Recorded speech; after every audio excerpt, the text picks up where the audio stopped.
That military dog was prepared to die before letting me take another step inside that cave. I'll never forget the way he stared at me. Not with aggression, not with fear, but with absolute determination. Despite his emaciated frame and bleeding paws, he stood resolute, guarding something more precious than his own life. What I discovered behind him would forever change both our lives and redefine what it means to protect those who cannot protect themselves. Before we jump back in, tell us where you're tuning in from, and if this story touches you, make sure you're subscribed, because tomorrow I've saved something extra special for you. The nightmares had started again. That's why I found myself hiking alone through the dense forests of Blackridge Mountains on a crisp October morning. 3 tours in Afghanistan, specialized training in explosive detection, and years of therapy hadn't managed to silence the memories completely. But the mountains, they helped. Something about the solitude, the clean air, the absolute absence of anything resembling a war zone. I'd parked my weathered pickup at the unmarked trailhead just before dawn, laced up my boots by headlamp, and set off with nothing but a day pack, water, and trail mix. The Department of Veterans Affairs counselor had recommended grounding exercises for the PTSD episodes. For me, nothing grounded like exhausting myself on mountain trails, where the only explosions were the occasional bursts of autumn color. Against evergreen backdrops, my plan was simple: hike until the thoughts quieted, then find a good spot to eat my lunch while admiring a view uncomplicated by human concerns. I'd done this route before, a challenging 8-mile loop that followed a ridge before dropping down to skirt limestone formations along Everett Creek. The familiar rhythm of boots against earth had begun to work its therapy when I heard it, a sound that didn't belong, a bark, low, ragged but unmistakable. I paused, water bottle halfway to my lips. The wilderness played tricks sometimes, transformed innocent sounds into threats, part of my conditioning. But then it came again, more insistent, defensive. Against better judgment, hikers disappearing while investigating strange sounds was the beginning of countless cautionary tales. I moved off the marked trail, following the sound through a dense stand of pines. The terrain grew steeper, rockier, until I found myself navigating a limestone outcropping that wasn't on any trail map I'd studied. The barking grew louder, then stopped abruptly as I approached what appeared to be a natural crevice in the rock face, partially obscured by overgrown vegetation. It wasn't quite a cave entrance, more like a deep fissure that widened near ground level. Without the barking to guide me, I might have walked past it entirely. I hesitated at the entrance, the hair on my arms rising. 7 years in military. K9 units had taught me to respect the warning signals of trained dogs. That bark hadn't been the excited greeting of a lost pet. It had been a sentry's alert. "Hello?" I called, keeping my voice calm and neutral. "Anyone in there?" No human response came, but a low, continuous growl emanated from the shadows. I unclipped my headlamp, switched it on, and directed the beam into the darkness. That's when I saw him. A Belgian Malinois, unmistakably military-trained despite his deteriorated condition. His coat, once the rich fawn-color characteristic of the breed, was matted and dull. Ribs pressed visibly against his sides, but his stance, that was pure soldier, feet planted, body angled protectively, head low and forward. A thick chain ran from a crude collar around his neck to a steel stake driven into the cave floor. The beam of my headlamp reflected in his amber eyes, and I recognized something that sent a chill through me. It wasn't fear or aggression in that gaze. It was resolve. This dog was prepared to fight to the death if necessary, despite his weakened state. I had seen that look before, in the eyes of my own K9 partner Cairo, moments before we'd entered buildings potentially rigged with explosives. "Easy, boy. I said softly, using the calm but authoritative tone I'd been trained to maintain with military working dogs. "I'm not here to hurt you." The dog didn't lunge, but his growl deepened, vibrating through the small space between us. He shifted slightly, and I realized he wasn't just defending the cave. He was positioned to block access to something deeper inside. I took a single step forward, and the growl transformed into a snarl, teeth bared in unmistakable warning. Message received. This dog might be chained and starving, but he was still dangerous, still executing what he clearly perceived as a critical mission. I retreated slowly, maintaining eye contact, but keeping my posture non-threatening. Once outside, I pulled out, "My phone, no service, as expected in these remote mountains." The nearest ranger station was a 2-hour hike back to my truck, then another 40-minute drive. Whatever was happening here, it couldn't wait that long. I had supplies in my truck that might help: more food, water, a first aid kit better equipped than the basic one in my day pack, and most importantly, equipment that might help me safely approach a trained but potentially unstable military dog. The hike back to the trailhead felt interminable. My mind raced with questions. How had a military dog ended up chained in a remote cave? What was he protecting? Had he been abandoned, or was he, as difficult as it was to imagine, still actively guarding something or someone? I had worked with dozens of military K9s during my service. These weren't ordinary pets. They represented upwards of $50,000 in specialized training, were considered tactical assets, and were never simply discarded. Something was very wrong. When I finally reached my truck, I rummaged through the gear I kept stowed behind the seat. Remnants of my former life that I couldn't quite bring myself to discard. I found what I was looking for: an old tactical vest with multiple pockets, still containing equipment from my last deployment. Among the items was a small case containing specialized tools for handling military working dogs in emergency situations. I also grabbed a package of beef jerky, a collapsible water bowl, and my advanced first aid kit. Before heading back up the trail, I scribbled a note with the cave's approximate location and left it under my windshield wiper, along with instructions to contact emergency services if I didn't return by sunset.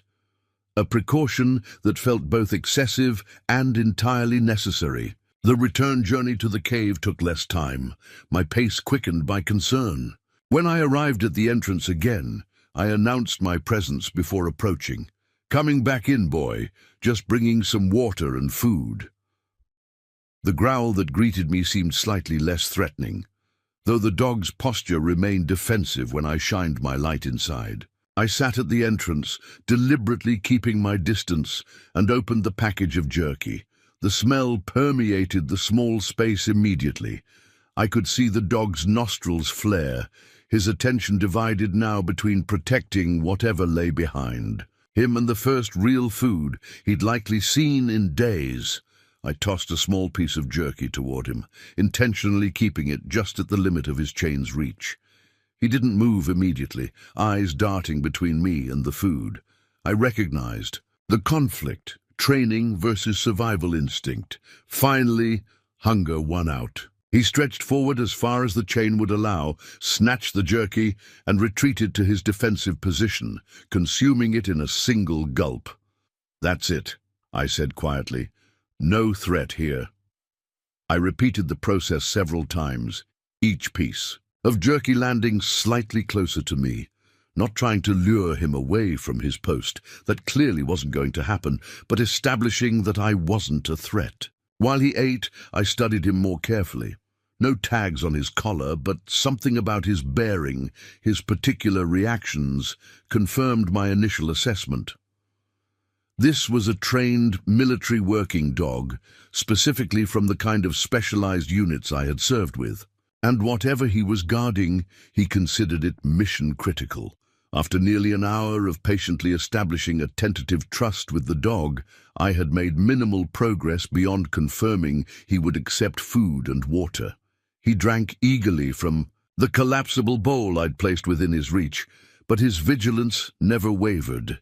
Each time I shifted position or attempted to move closer to what he was guarding, the growl would return, lower and more insistent. I needed professional reinforcement. This situation was beyond what I could safely handle alone, particularly if there was someone injured deeper in the cave. Using a specialized whistle from my tactical kit, designed for communicating with K9 units over distance, I attempted several standard commands. The dog's ears twitched with recognition, but he didn't respond to the recall signals. Either he hadn't been trained with these specific tones, or his current mission override took precedence over standard commands. "All right, boy," I said finally, gathering my gear. "I'm going to get you some help." The 3-mile hike back to the ranger station was accomplished at a near run, my mind focused entirely on the dog and whatever he might be protecting. When I burst through the wooden doors of the Blackridge Forest Service office, the ranger behind the counter straightened immediately, responding to what must have been the urgency in my expression. "Sir, is everything all right?" she asked, hand already reaching for the radio at her belt. "I need assistance with a possible rescue situation," I explained, trying to organize my thoughts into something coherent. "I've found what appears to be a military working dog chained in a cave off the North Ridge Trail. Belgian Malinois, malnourished but alert. He's guarding something or someone deeper in the cave, and I can't get past him safely." The ranger, nameplate read Martinez, immediately radioed her supervisor. Within minutes, I was explaining the situation to Chief Ranger Sullivan, a weathered man in his 50s who listened without interruption, his expression growing increasingly grave. "We've had reports of illegal activity in those back canyons," he said when I finished. "Nothing confirmed, but hikers reporting unusual vehicle traffic on abandoned logging roads. We suspected potential drug operations. This isn't cartel activity," I said with certainty. "The dog is military trained. Special operations based on his reactions to standard commands, similar to the K9 units I worked with during my service." Chief Sullivan studied me with renewed interest. "You have experience with military dogs?" 7 years with Army Special Forces K9 units. My partner was a Belgian Malinois like this one." He nodded once, made a decision. "We'll assemble a team.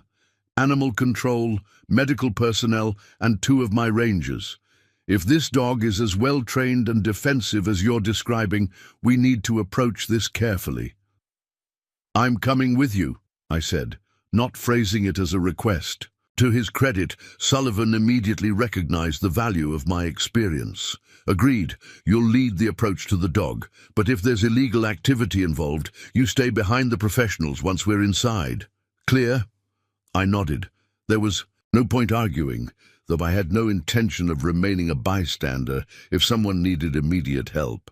Preparing and narrating this story took us a lot of time, so if you are enjoying it, subscribe to our channel. It means a lot to us. Now back to the story. The response team assembled with impressive efficiency. Within 40 minutes, a Forest Service utility vehicle was navigating the rough access road that would bring us within a mile of the cave entrance. The team included Sullivan, Martinez, a local veterinarian named Dr. Chen, who had experience with working dogs, a paramedic, and 2 deputies from the county sheriff's department.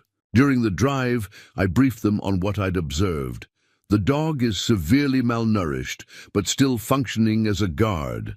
The chain restricts his movement, but he's positioned himself strategically to block deeper access to the cave. My assessment is that he's been there at least several days, possibly longer. "Any signs of who might have left him there?" one of the deputies asked. I shook my head. "No fresh human tracks besides mine.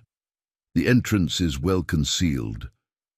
Without hearing the dog, I would have walked right past it. Dr. Chen had brought tranquilizer equipment as a last resort, but I argued against using it immediately. If he's military trained, there might be ways to safely bypass him using proper commands. Tranquilizing should be our final option. When we reached the end of the vehicle-accessible path, we continued on foot, each carrying specialized equipment for whatever we might encounter. The hike to the cave entrance passed in tense silence, broken only by necessary communication about the terrain. As we approached the final ridge before the cave, I signaled for the others to wait while I went ahead. Let me make first contact again. He's seen me before, and sudden appearances from multiple strangers might escalate his defensive posture.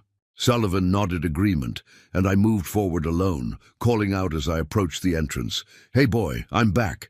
Brought some friends to help." The growl that greeted me seemed weaker than before, concerning me that the dog's condition might be deteriorating. When I shined my light into the entrance, I could see he was lying down now, though still positioned between us and whatever lay beyond. His head raised at my voice, but the fierce alertness had dimmed, replaced by what appeared to be exhaustion. I signaled the others forward, instructing them to approach slowly and remain calm. Dr. Chen assessed the dog from a safe distance. "Severe dehydration, probable malnutrition," she said quietly. "He needs medical attention soon." "I still can't see what he's guarding," I said, directing my headlamp past the dog into the deeper shadows. "There's a turn in the cave just beyond him." Sullivan conferred briefly with the deputies before turning to me. "We need to get past that dog. Options." I opened my tactical kit and removed a muzzle designed specifically for military working. "Dogs. I can try to muzzle him while you distract him with food.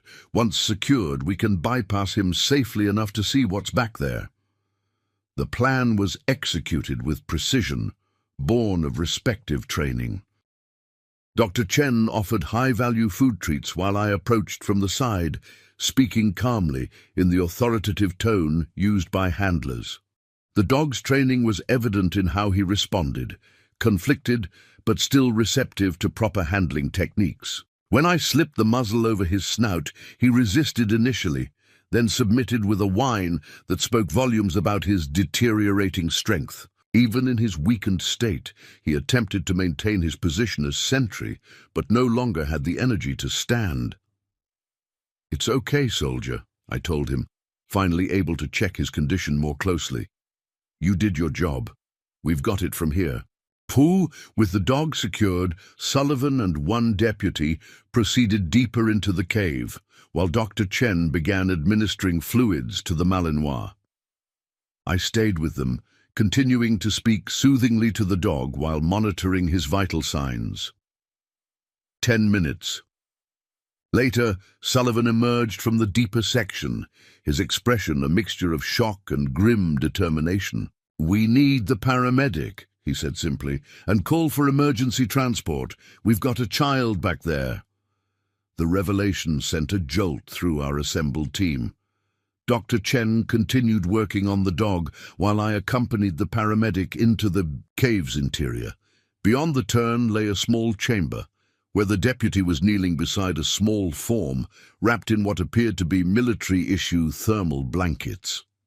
In the combined glow of our headlamps, I could make out the face of a young boy, perhaps 7 or 8 years old, unconscious but breathing. He was thin, with dark hair and skin pallid from lack of sunlight.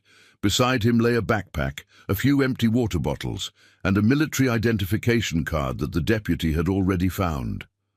"His name's Jamie Rodriguez," the deputy said quietly. "According to the ID we found, his father is Staff Sergeant Miguel Rodriguez, 7th Special Forces Group." The paramedic was already assessing the boy's condition. Dehydrated, malnourished, but stable vital signs. No obvious injuries. He needs a hospital, but he's hanging in there. I felt something catch in my throat as I looked between the child and the faithful guardian who'd been positioned at the cave entrance. The dog had stayed on mission, protecting this child even as his own strength failed. How many days had he gone without proper food or water, refusing to abandon his post? "The dog," I said, turning to the deputy. "His name might be on the ID or something in the backpack." The deputy checked the military ID more closely, then examined a dog tag that had been placed carefully inside the backpack. "Valor," he read. "The dog's name is Valor." The next few hours unfolded in a blur of coordinated emergency response. A medical evacuation helicopter landed in a small clearing half a mile from the cave, transporting the boy, Jamie, to the regional trauma center in Westridge. Dr. Chen stabilized Valor enough for transport to the veterinary hospital in the same city, his condition critical but no longer immediately life-threatening. I accompanied the dog in the Forest Service vehicle, unwilling to break the tenuous bond we'd established. During the drive, Chief Sullivan briefed me on what they'd discovered in the cave. The backpack contained military-issue MREs, meals ready to eat, most consumed along with a canteen, a flashlight with dying batteries, and a handwritten note in Spanish. Sullivan had photographed the items before they were transported as evidence and showed me the images on his tablet. "We've got translators working on the note," he explained, navigating a particularly rough section of access road. "But even without the full translation, we've got a situation involving a military dependent and potentially a service member in trouble." I studied the photos, my training in operational assessment taking over. The supplies were carefully rationed. This wasn't a panicked situation. Someone methodically prepared that cave as a temporary shelter. The thermal blankets, the positioning of the dog as sentry, that's tactical thinking. Sullivan nodded grimly. "The Rangers have swept a 1-mile radius around the cave entrance. No signs of other individuals, living or deceased. Missing persons. Database has no hits for a child, matching Jamie's description." "What about the father, Staff Sergeant Rodriguez?" "Military liaison has been contacted.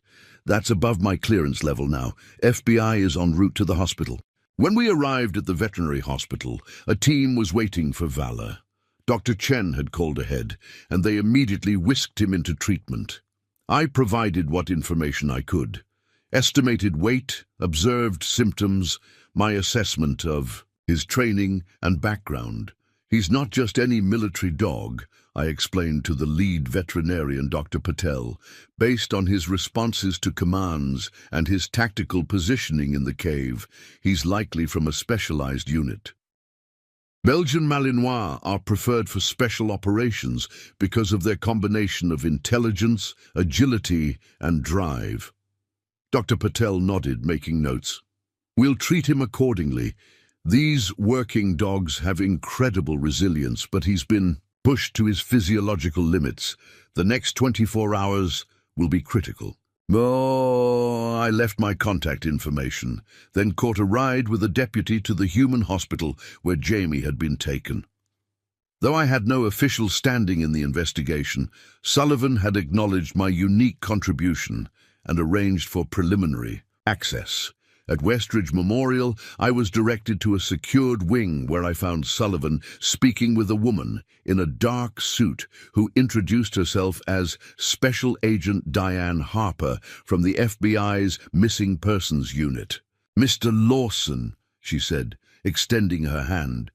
"Chief Sullivan tells me you're the one who found the boy and the dog. Former military?" "Staff Sergeant James Lawson," I confirmed. 7 years with Army Special Forces, primarily K9 explosive detection units, medically discharged in 2019. Her expression shifted slightly, recognition of shared language, shared understanding. The boy is stable. Dehydration, exhaustion, mild hypothermia, but no injuries. Doctors are optimistic. "Is he conscious? Has he said anything about how he ended up in that cave?" Agent Harper's expression tightened. "He's spoken briefly, enough to confirm his identity as Jamie Rodriguez, son of Staff Sergeant Miguel Rodriguez. The situation is complicated. Sullivan cleared his throat. The note found in the backpack has been translated. It was written by Staff Sergeant Rodriguez to whoever might find his son. Harper nodded once, then led us to a small conference room off the main corridor where we could speak privately. Once the door closed, her professional demeanor softened slightly. What I'm about to share is sensitive information. Normally, I wouldn't include a civilian, but given your background and role in finding the boy, there's operational value in your perspective. She opened a laptop and pulled up a document. The note, translated from Spanish, reads, "To whoever finds my son, please protect Jamie. They are hunting us. I've left him with Valor, who will guard him with his life while I lead them away. If I don't return in 3 days, contact this number. Tell them Cobalt Protocol is compromised. Miguel Rodriguez, 7th Group." I felt a coldness settle in my chest. Cobalt Protocol? Harper's gaze sharpened. You're familiar with the term?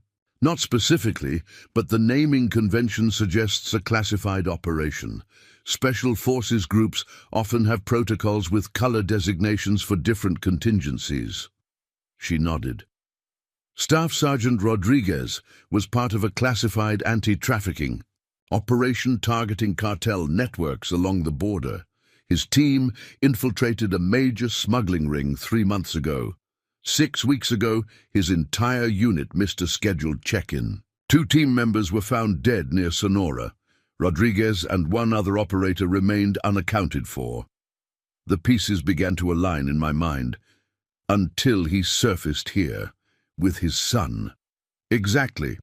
Based on Jamie's limited statements and the evidence we've gathered, Rodriguez appears to have gone dark, retrieved his son from his ex-wife's home in Texas, and gone on the run. He believed the cartel had identified him and was targeting his family. Sullivan leaned forward. So he hid his son in our mountains? Why not go to his command, request protection? Harper's expression was grim. Jamie mentioned his father believed someone inside was compromised, that the leak came from within the operation. The implications hung heavy in the air. A special forces operator, highly trained and now believing his chain of command was compromised, had gone rogue to protect his son. He'd utilized remote, wilderness, tactical planning, and his military working dog as a last line of defense. How long was Jamie in that cave? I asked. Based on the remaining supplies and Jamie's account, approximately 4 days, Harper replied. Rodriguez told his son he would return within 3 days. When he didn't, the unspoken conclusion was clear. Either Rodriguez had been captured, killed, or was still being pursued and couldn't safely return.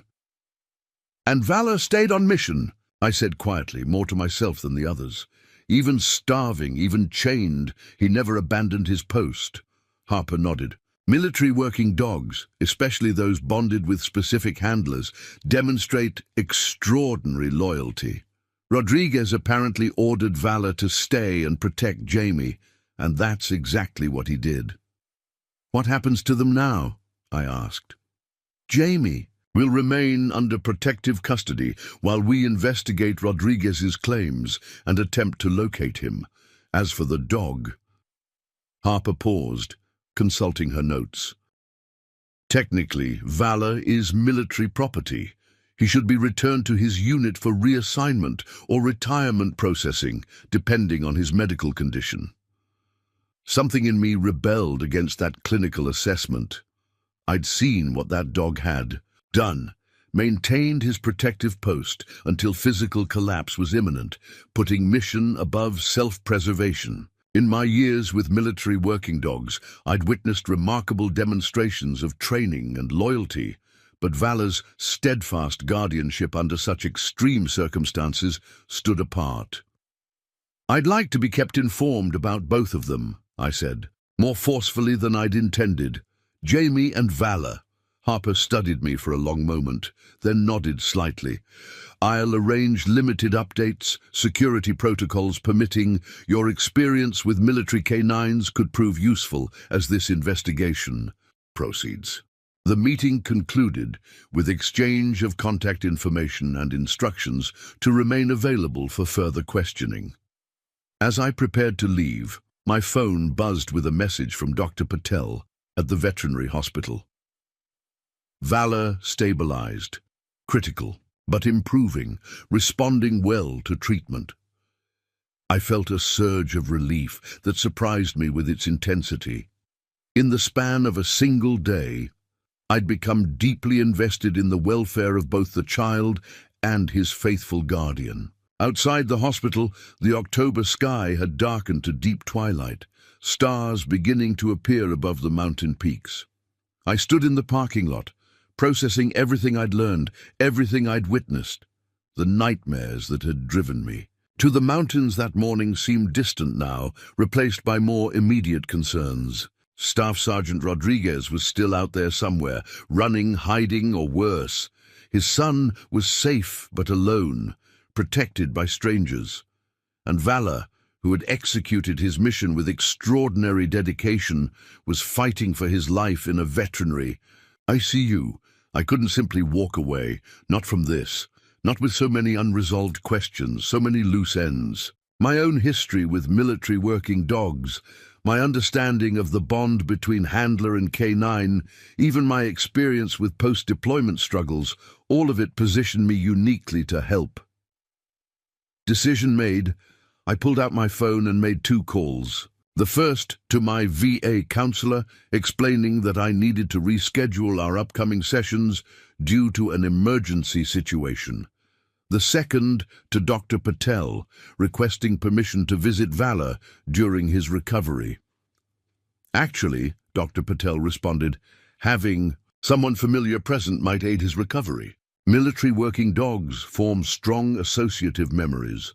A friendly face from his rescue could provide comfort during treatment. I'll be there first thing tomorrow, I promised. As I drove back to my small cabin on the outskirts of Blackridge, I reflected on the day's events. For months, I'd been struggling to find purpose beyond my military service, beyond the structured, mission-oriented existence that had defined my adult life. My hikes in the mountains had been an escape, a way to outrun the thoughts that plagued me. Today, for the first time since my medical discharge, I'd felt that sense of purpose again, the clarity that comes with a mission that matters. A child rescued, a faithful canine partner saved from certain death, and perhaps most significantly, a mystery that needed solving. Staff Sergeant Rodriguez had entrusted his son's life to his military dog, making the wrenching decision to separate from his child, to draw danger away. Whatever Cobalt Protocol referred to, whatever threat had driven him to such desperate measures, the answers mattered, not just to the officials investigating, but to me. The veterinary hospital's intensive care unit hummed with quiet efficiency. As I arrived early the next morning, after checking in at the front desk, I was escorted to Valor's kennel by a veterinary technician named Marcus, who briefed me on the dog's condition. He's stabilized overnight, which is honestly remarkable given his condition when he arrived, Marcus explained. Dr. Patel said military working dogs are a different breed, not just physically, but mentally. Their drive to survive is extraordinary. We approached a large kennel at the end of the row, separated from the others. Inside, Valor lay on a padded mat, an IV line delivering fluids and medications to his system. Despite his weakened state, his head raised immediately at our approach. Ears forward, eyes alert and assessing. He's still on guard duty, Marcus observed. Most dogs in his condition would be completely passive. I knelt beside the kennel door, making eye contact with Valor, but not attempting to enter his space. "Hey, soldier," I said quietly. "Remember me? From the cave?" His posture relaxed slightly, recognition flickering in his amber eyes. Dr. Patel had joined us, observing the interaction with professional interest. "His blood work shows significant improvement," she noted, reviewing a chart. "Kidney and liver function returning to normal parameters.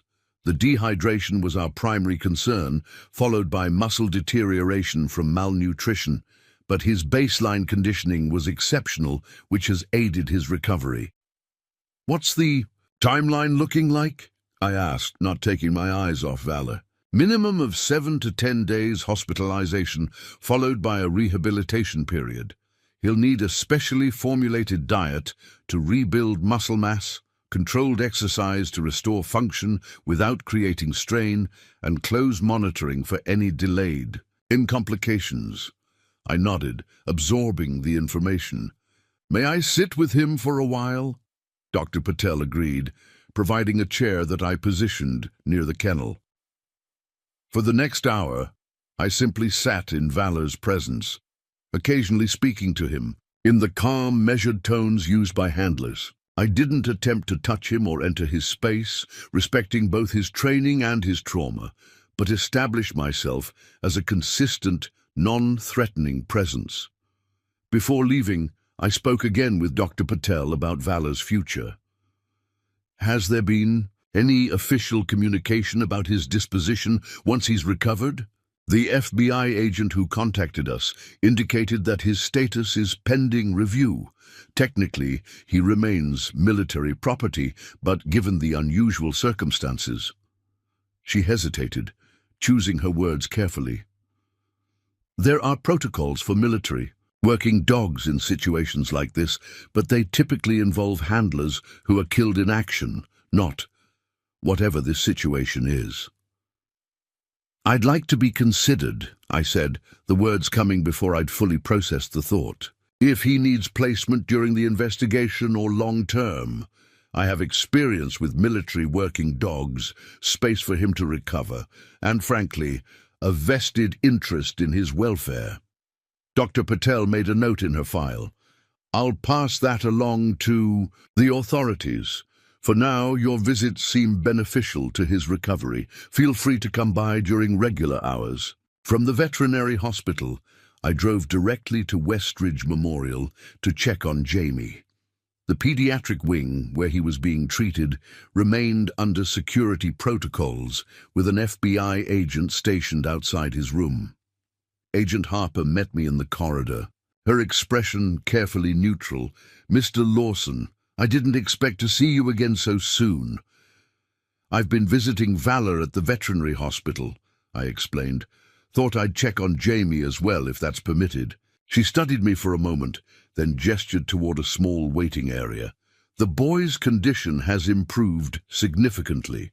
He's more alert, beginning to communicate with the child psychologist we've brought in. His memories are fragmented, but consistent with what we've pieced together so far." "Has there been any sign of his father?" Harper's expression tightened almost imperceptibly. "We're pursuing multiple leads. That's all I can share at this time." "What about family? Does Jamie have other relatives who can care for him?" "His mother died 2 years ago. Extended family includes a grandmother in El Paso, who's being vetted for temporary guardianship. For now, he remains under protective custody." I hesitated, then asked the question that had been nagging at me since yesterday. "Would it be possible for me to see him? Just briefly. I was there when he was found, and it might help him to connect with someone who was part of his rescue." Harper considered this, weighing security protocols against potential psychological benefits. 5 minutes, she said finally. "Under my supervision. He's still processing significant trauma, and we need to be careful about additional stressors." I followed her to Jamie's room, where a small figure sat propped against pillows, a tablet computer on his lap, displaying a simple game. He looked up as we entered, dark eyes large in his thin face. Though still pale, his appearance had improved dramatically from the unconscious child we'd found in the cave. "Jamie," Harper said gently, "this is Mr. Lawson. He helped find you, and Valor in the cave." At the mention of the dog's name, Jamie's expression shifted from wary to intensely focused. "Is Valor okay?" he asked, his voice small but clear. I moved closer to his bedside, careful to maintain a non-threatening distance. "He's getting better," I assured him. "I just visited him at the animal hospital. He's very strong, and the doctors are taking good care of him." The tension in Jamie's shoulders eased slightly. "Dad said Valor would protect me until he came back. He didn't leave me, even when he got really hungry." "He's a very special dog," I agreed. "One of the bravest I've ever seen." Jamie nodded solemnly. "Dad said he saved his whole team once. That's why he got a special medal." This detail caught my attention. Potentially useful intelligence about Valor's service record. I filed it away without pressing the child for more information. "The doctors say you're getting better too," I said instead. "You were very brave in that cave." Jamie looked down at his hands. "Dad taught me how to be brave. He said sometimes you have to be scared and do things anyway. That's what real courage is." The wisdom in the child's words, clearly his father's teaching, struck a chord. How many times had I heard similar sentiments expressed during my military service? How many times had I lived them? "Your dad sounds like a smart man," I said, carefully. "He's coming back," Jamie stated with absolute conviction. "He promised. Dad always keeps his promises." Harper caught my eye, a silent warning not to contradict or reinforce this belief. "Jamie needs to rest now," she said gently. "Perhaps Mr. Lawson can visit again another time." I nodded, understanding. "I'll check on Valor tomorrow," I told Jamie. "Would you like me to tell him you're doing well?" A small smile, the first I'd seen, briefly illuminated his face. "Yes, please. Tell him I miss him, and I'll see him soon." In the hallway outside, Harper pulled me aside. "What you're doing, visiting the dog, checking on Jamie, it's admirable, but I need to be clear about boundaries. This is an active investigation, involving potential threats to national security and organized crime elements. Your involvement needs to remain peripheral." "I understand," I assured her. "I'm not trying to interfere with the investigation, but that boy and that dog have a connection that shouldn't be severed on top of everything else they've lost. And frankly, I have a unique perspective that might be useful." Harper's professional mask slipped just slightly, revealing a glimpse of the human beneath the FBI credentials. "Off the record, we're hitting walls. Rodriguez covered his tracks well, professional tradecraft. The contacts he listed in his note lead to secured channels that require clearances even I don't have. Whatever Cobalt Protocol refers to, it's compartmentalized at levels that suggest significant operational sensitivity. Have you tried approaching his former K9 unit? The handlers might have insights that wouldn't appear in official records." She considered this. "We've requested service records through official channels. But you're right, the informal networks, the relationships between handlers and support personnel, that's not documented in any database." "I still have contacts," I offered. "People who worked with similar units. Nothing classified, just the kind of background that might help make sense of why Rodriguez went off-grid rather than through official protection channels." Harper studied me with renewed assessment. "Use your contacts, but report anything you learn directly to me, no matter how insignificant it seems.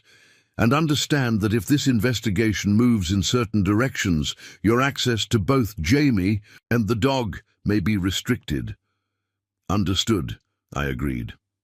Over the next 3 days, I established a routine. Mornings with Valor at the veterinary hospital, where his physical condition improved steadily.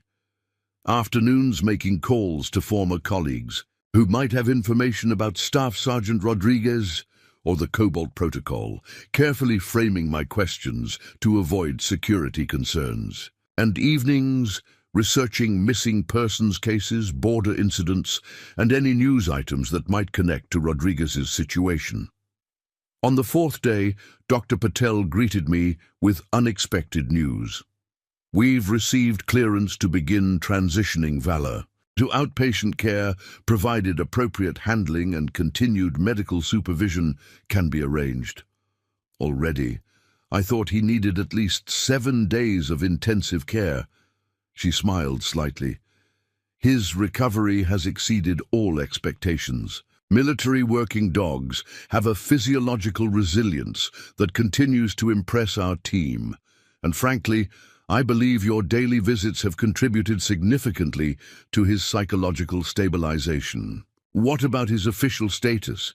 Has there been any clarification from the military? That's the other development, she said, handing me a folder. This arrived this morning. Temporary custody authorization, pending final disposition determination.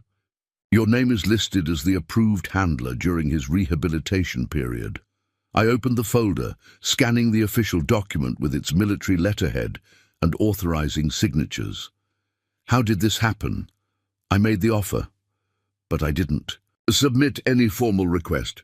Agent Harper indicated she expedited the process given your background and existing rapport with Valor. There are conditions, of course, regular medical check-ins, status reports, and immediate surrender if his original handler is located or military necessity dictates. The implications settled over me gradually. I would be responsible for Valor's continued recovery, for maintaining his training while allowing him to heal. It was both an honor and a significant responsibility, one that connected directly to my own healing process. That afternoon, when I visited Jamie, I shared the news that Valor would be coming to stay with me during his recovery. The boy's face lit up with the first genuine smile I'd seen. "Can I visit him?" he asked immediately. "When I get out of the hospital?" I glanced at Agent Harper, who had been observing our interaction. "That would be up to the people in charge of your care," I said carefully. "But I'll make sure Valor is ready for visitors when the time comes." Later, in the hospital corridor, Harper pulled me aside. The temporary custody arrangement for the dog. I expedited it for practical reasons. The military was considering transferring him to a central facility for rehabilitation, which would have separated him from both you and Jamie. Given the ongoing investigation and the potential value of maintaining established connections, I made a case for local placement. "I appreciate that," I said sincerely, "but there's more to it, isn't there? You're keeping assets close while you search for Rodriguez." Her expression remained neutral. "We're pursuing multiple angles. The dog may have evidential value beyond his obvious connection to both Rodriguez and his son, and you've demonstrated both capability and discretion. Have there been any developments in locating Rodriguez?" "Nothing I can share at this time." The standard response, but delivered with a slight hesitation that suggested new information was emerging. "Focus on rehabilitating the dog, and continue your approved visits with Jamie. Both connections may prove valuable as this investigation progresses." As I drove home that evening, my mind raced with preparations. My cabin, while modest, had sufficient space for a recovering military working dog. The wooded property would provide controlled outdoor access for gradually increasing exercise. My experience with similar dogs would guide rehabilitation protocols. But beneath the practical considerations lay a deeper recognition. For months, after my medical discharge, I'd been drifting, hiking in the mountains to escape my thoughts rather than to process them, going through the motions of civilian life without genuine engagement. Finding Valor and Jamie, becoming involved in their ongoing story, had awakened something I'd feared was permanently damaged by my service experiences. Purpose, connection, the opportunity to contribute meaningfully to something larger than myself. As I turned onto the gravel road leading to my cabin, I realized with startling clarity that while I had rescued Valor from that cave, in a very real sense, he was now rescuing me. Bringing Valor home was nothing like adopting a typical pet. Dr. Patel provided a comprehensive discharge protocol, specialized diet requirements, medication schedules, exercise limitations, and behavioral considerations specific to military working dogs experiencing trauma. The folder of instructions was thicker than some mission briefings I'd received during my service. "Remember, he's not just recovering physically," she cautioned as we prepared for his release. "Military working dogs form intense psychological bonds with their handlers and their missions. Valor has experienced the disruption of both. While he's responding well to you, expect adjustment challenges." I had spent the previous 2 days preparing my cabin. The spare bedroom had been converted into Valor's recovery space, with a specialized orthopedic bed positioned to allow him clear sightlines to both the door and window. I'd installed baby gates at strategic positions to control his movement during early rehabilitation, preventing him from attempting stairs or other potentially harmful activities before he was ready. When we arrived at my property, I deliberately kept our first entry low-key. Rather than immediately bringing Valor inside, I let him explore the immediate surroundings of the front yard on a short lead, allowing him to acclimate to the new scents and establish a baseline familiarity with the territory. "This is home now," I told him quietly, as he methodically surveyed the perimeter, nose working constantly, ears pivoting to catalog every sound. Not a mission, not a deployment, just recovery and rest.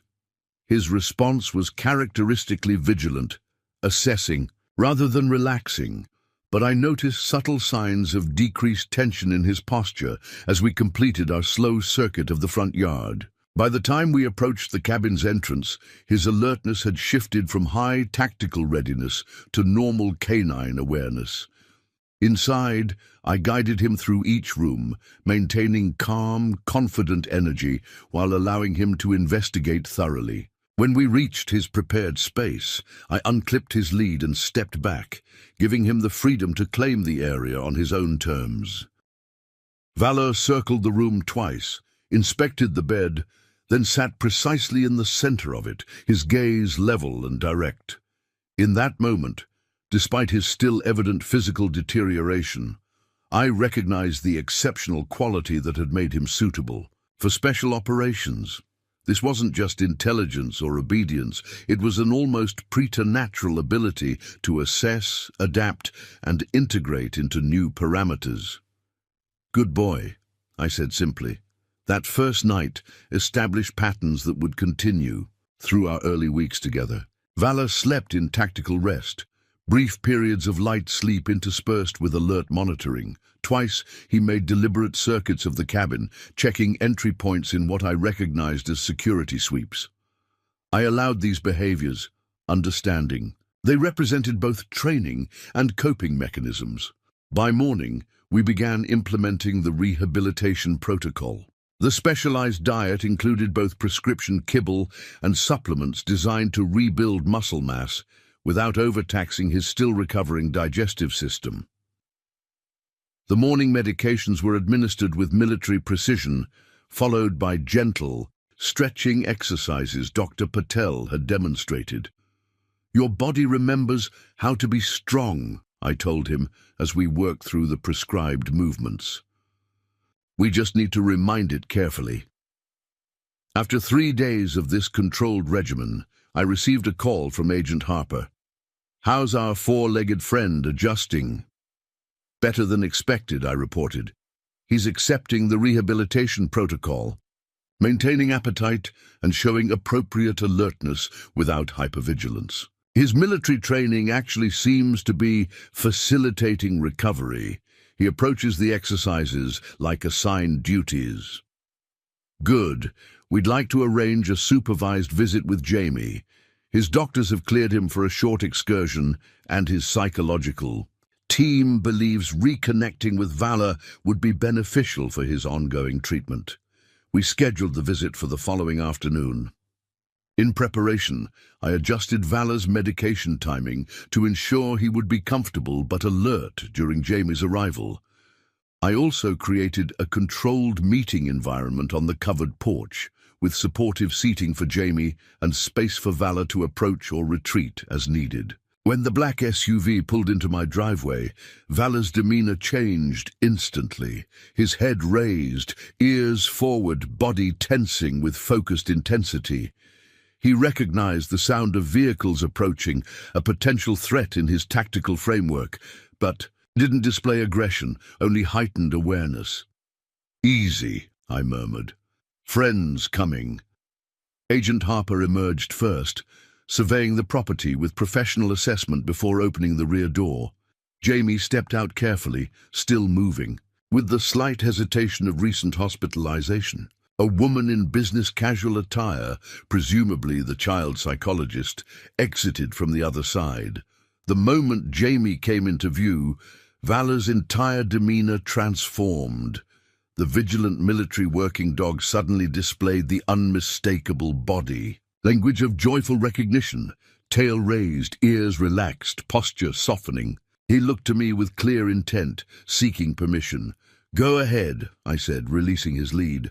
Vala moved across the yard with the fluid grace that his breed was known for, despite his still recovering condition. He approached Jamie with perfect restraint, stopping just short of the boy and sitting at attention. Jamie, who had been solemn and reserved during the approach, broke into a smile that transformed his entire face. "Vala." He reached out both hands, burying them in the dog's ruff as Vala leaned gently against him, offering contact without risking knocking the still fragile child over. "He remembers me," Jamie said, looking up at the adults with wonder. "He knows." "I'm okay now," the psychologist observed with professional interest, while Harper maintained a respectful distance. I invited them all to the porch, where Jamie sat on the bench I'd prepared, Vala immediately positioning himself at the boy's feet. "He looks better," Jamie assessed, clearly relieved. "His eyes aren't so tired anymore." "He's getting stronger every day," I confirmed, "just like you are." For the next hour, Jamie reconnected with his faithful guardian. He spoke to Vala in a mixture of English and Spanish, sometimes sharing observations about my cabin or his hospital stay, other times leaning close to whisper what seemed like confidences meant only for canine ears. The psychologist who introduced herself as Dr. Merced eventually joined me at the far end of the porch. "This is exactly what we hoped to see," she said quietly. "Jamie's been withdrawn, speaking minimally during sessions. With Vala, he's animated, engaged. The dog represents security and connection to his father." "Any progress on locating Rodriguez?" I asked, keeping my voice low. "That's not within my purview," she replied carefully. "My focus is Jamie's psychological well-being during an extremely traumatic separation." Before they departed, Jamie asked me a question that caught me off guard. "Can I show Vala my drawings from the hospital?" Harper nodded permission, and Jamie carefully removed a folder from his backpack. Inside were crayon drawings, scenes that depicted fragments of his experiences: a car driving at night, a forest with tall trees, a cave with two figures inside, one clearly Vala, the other a small boy, and most significantly, a figure in camouflage clothing standing apart watching from a distance. "This is my dad," Jamie explained, pointing to the solitary figure. "He's making sure the bad people follow him instead of finding me and Vala." I studied the drawing, noting details that seemed significant: the tactical positioning, the careful separation between the observer and the subjects. Even filtered through a child's artistic limitations, the scene depicted operational awareness that felt authentic. "These are very good," I told him. "You've remembered important details." Jamie looked up at me with sudden intensity. "Dad said if he didn't come back, I should find someone who understands dogs like Vala, someone who would know what to do." His gaze held mine. "I think he meant someone like you." The statement sent a ripple of awareness through our adult observers. Harper's expression sharpened with interest, while Dr. Merced made a subtle note in her portfolio. "Your dad sounds like a very smart man," I said carefully, "and very brave." "He's the bravest," Jamie affirmed with absolute certainty. "That's why I know he'll come back. He's just making sure it's safe first." As they prepared to leave, Jamie knelt beside Valor one last time. "I'll see you again soon," he promised. "You stay with Mr. Lawson and get strong again. He understands." In the driveway, after Jamie had returned to the vehicle, Harper lingered briefly. "That comment about finding someone who understands military dogs. We'll need to explore that further. It suggests Rodriguez had contingency plans beyond what we've uncovered so far." "He was Special Forces," I reminded her. "Planning for all contingencies would be second nature." "We've confirmed that Rodriguez went off-grid approximately 7 weeks ago," she revealed, offering more information than she had previously. 2 days after his team's operation was compromised. What's still unclear is why he felt he couldn't trust the standard protective protocols for military families under threat. The note mentioned Cobalt Protocol being compromised, I recalled. "Have you made any progress identifying what that refers to?" Her expression remained neutral. "We're pursuing multiple angles. In the meantime, these visits between Jamie and Valor will continue, security permitting. They're therapeutically valuable and—" She hesitated. "Potentially informative." After they departed, I noticed a change in Valor's demeanor. The reunion with Jamie had activated something in him, a renewed sense of purpose. During our evening rehabilitation exercises, he engaged with greater focus, pushing slightly beyond the conservative limits I'd been setting. "You've remembered your mission, haven't you?"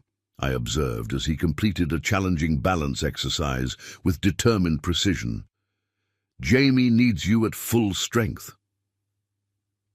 That night, as Valor settled into his recovery bed, I reviewed the notes. I'd been compiling about Rodriguez's situation. The scattered facts formed an incomplete picture. A Special Forces operator from an elite unit working an anti-trafficking operation that had been compromised. A decision to go completely off-grid rather than use established security protocols. A carefully planned hiding place for his son, with his military working dog left as guardian. A message about a compromised protocol delivered through his child. I thought about Jamie's drawing, the solitary figure watching from a distance. Not abandonment, but tactical positioning. A father drawing danger away from his son while maintaining overwatch. My phone rang, breaking my concentration. The screen showed an unfamiliar number with a Virginia area code. I answered cautiously. "Lawson," I said. "Staff Sergeant Lawson." A male voice, formal, authoritative. "This is Colonel Daniel Reeves, Joint Special Operations Command. I understand you've become involved with a situation concerning one of our assets." My mind immediately shifted to operational awareness. This call represented either official integration into the investigation or potential complications. "Yes, sir," I confirmed. "I discovered the child and the military working dog in the field and have been assisting with the dog's rehabilitation under FBI approval." "I've reviewed your service record, Lawson. 7 years with Special Forces K9 units, specialized in explosive detection and tactical operations. Honorable discharge following injuries sustained during a deployment to eastern Afghanistan.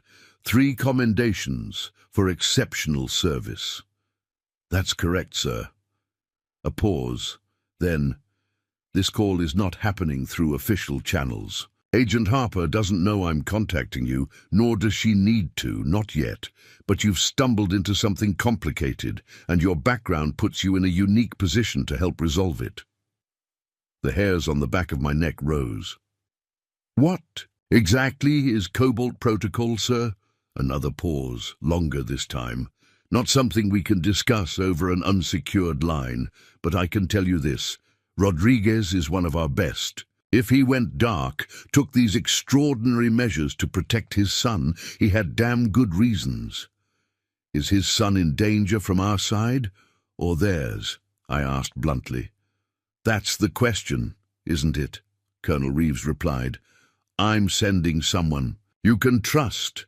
Former operator, someone who worked with Rodriguez. They'll make contact within 48 hours. Until then, continue exactly as you have been. The dog's recovery is legitimate priority, and your connection to the boy is valuable. Understood, sir. One more thing, Lawson. Rodriguez would have chosen that cave location for specific strategic reasons. It wasn't random. Think like an operator.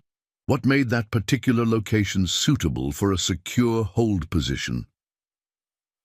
The question lingered in my mind long after the call ended. I returned to the maps I'd studied of the area, examining the terrain surrounding the cave with fresh tactical perspective. What had Rodriguez seen in that remote location? What factors would have influenced his selection? As I studied the topographical features, Valor appeared in the doorway of my small office.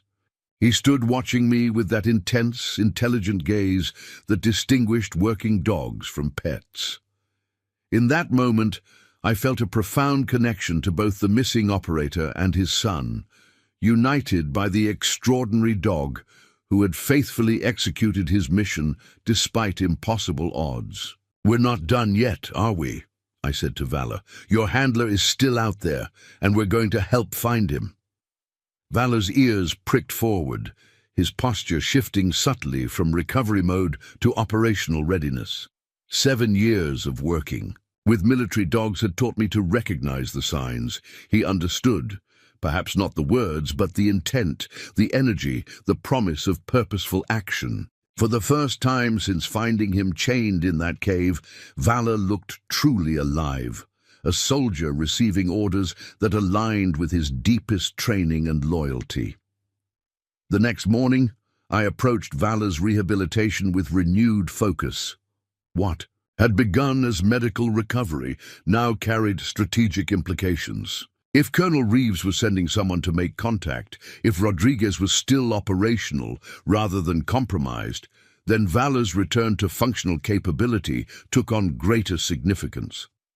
We're adjusting the protocol, I informed him as we began our morning routine. Valor's attentive posture suggested the subtle shift in my tone registered immediately. Dr. Patel's guidelines remain our baseline, but we'll be incorporating elements of your operational training where appropriate. I modified our exercise regimen, maintaining the therapeutic foundations while introducing measured challenges that would engage his tactical conditioning. Rather than simple walking circuits of the yard, we practiced controlled navigation around natural obstacles. Instead of basic retrieval exercises, I introduced object discrimination tasks that required mental focus alongside physical movement. Valor responded with immediate improvement. The integration of familiar operational elements seemed to accelerate his physical recovery, as though the psychological engagement unlocked additional reserves of strength and coordination. By mid-afternoon, his movement showed noticeably improved fluidity, and his endurance had extended significantly beyond previous sessions.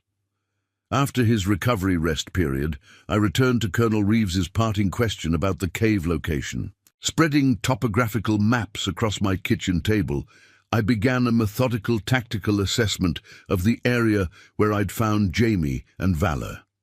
The cave itself was situated in a limestone formation on the northern face of Blackridge Mountain, approximately 3 miles from the nearest marked trail. Its entrance was naturally concealed by vegetation and rock configuration, making it virtually invisible unless you were within a few yards or guided by the sound of a barking dog. But what made this specific location strategically valuable from an operator's perspective? I traced potential approach routes, noting that while the cave was remote from established trails, it could be accessed via a series of unmarked game paths that wouldn't appear on standard recreational maps. The terrain offered multiple avenues for evasion if the location were compromised, with dense forest cover providing concealment during movement.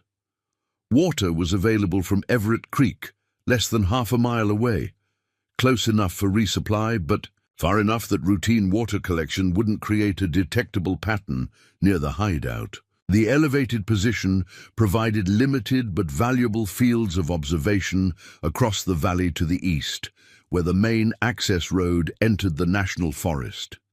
Most significantly, I realized the cave was positioned almost exactly between two possible extraction points, a small clearing suitable for helicopter landing approximately 2 miles northwest, and a rarely used fire service road that connected to the county highway system 3 miles to the southeast. Rodriguez had selected a location that balanced multiple tactical considerations: natural concealment, sustainable resources, observation advantage, and equidistant positioning between potential extraction routes.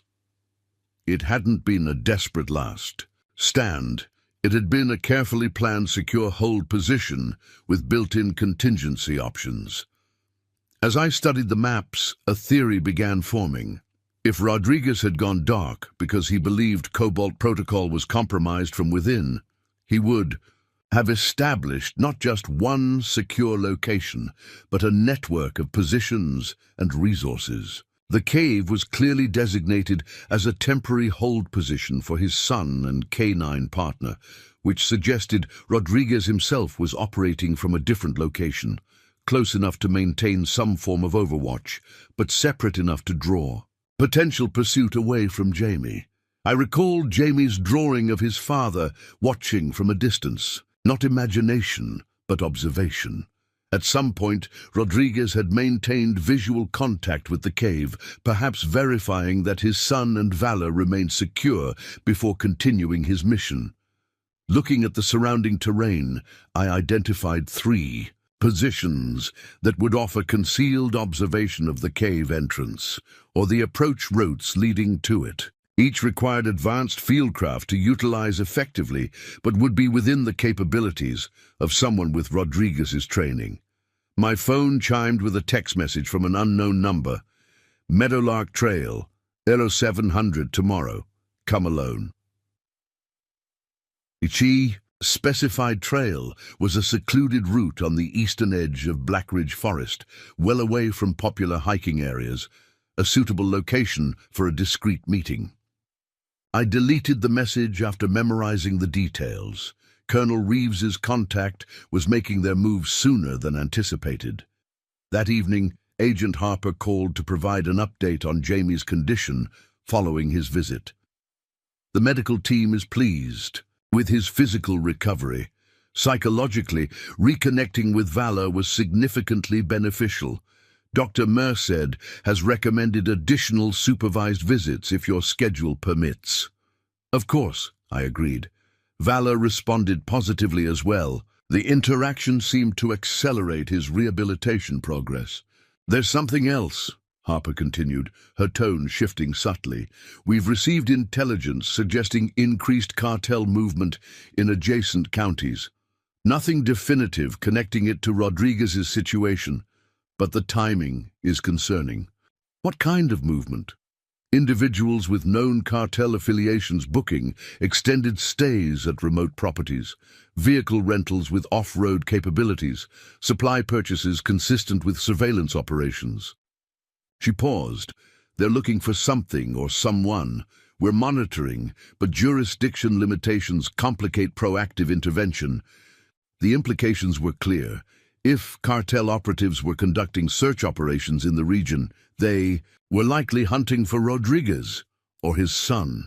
The security protocols surrounding Jamie's hospital stay and subsequent protective custody had apparently prevented them from locating the boy so far, but the increased activity suggested they hadn't abandoned the search. Has Jamie provided any additional information about where his father might have gone after leaving him in the cave?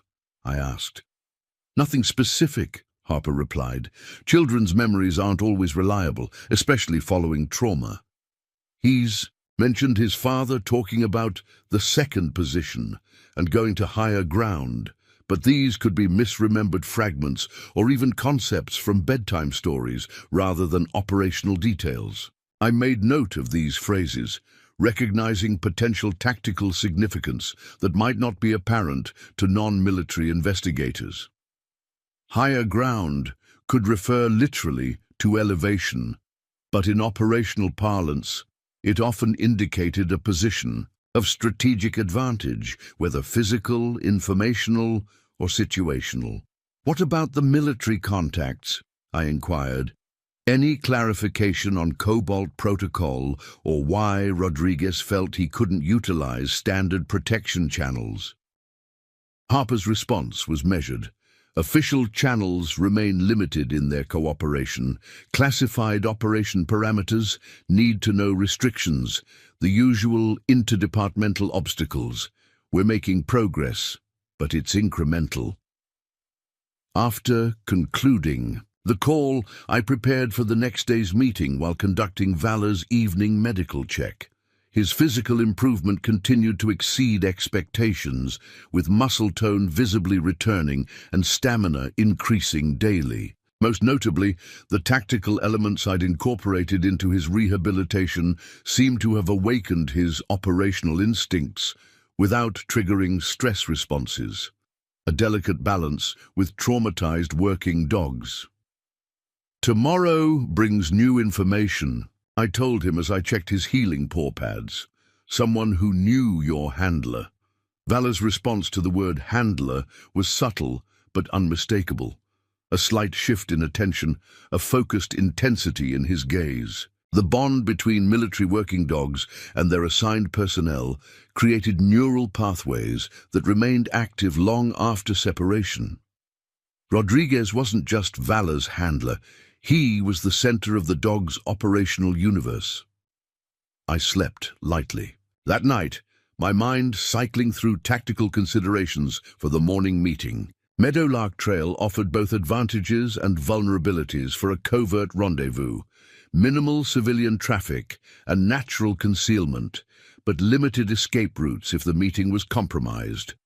I would arrive early, establish observation of the meeting point, and verify the contact was alone before making my presence known. At 5:30 a.m., I quietly prepared Valor's morning medications and completed his essential care routines. Though I considered bringing him, his operational senses would provide valuable security advantage, his recovery remained the priority. A tactical field excursion would risk setbacks we couldn't afford if Rodriguez's situation was as critical as it appeared. "Guard the home position," I instructed him, using command phraseology that would resonate with his training. "I'll return with new intelligence." I secured the cabin, leaving Valor in his recovery space with access to water and his morning meal prepared in a timed feeder.